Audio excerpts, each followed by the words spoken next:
আজকে না অনেক দিন পর যাচ্ছি হচ্ছে বাড়ি। নামটার মধ্যে একটুখানি কনফিউশন তৈরি হয়ে গেল, তাই না? কোন বাড়ি? বিশেষত বিবাহিত মেয়েদের ক্ষেত্রে এই কনফিউশনটা না বরাবরের। বিয়ের আগে হয়ে যায় বাপের বাড়ি, আর বিয়ের পরে হয়ে যায় শ্বশুর বাড়ি। আচ্ছা, আমরা সত্যি কি তাই?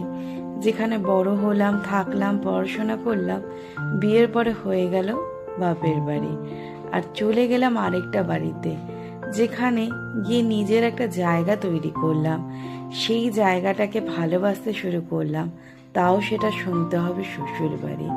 আচ্ছা, আমাদের ক্ষেত্রে এই নিয়মটা কেন? কোনো ছেলের ক্ষেত্রে তো এই নিয়মটা হয় না। এত কিছু হয়তো প্রশ্ন করলেও প্রশ্নের হয়তো উত্তর এখনো কারো জানা হয়নি, বা জানলেও হয়তো যে সৃষ্টি করেছে সে তার সঠিক ব্যাখ্যা হয়তো দিতে পারেনি। সত্যি না?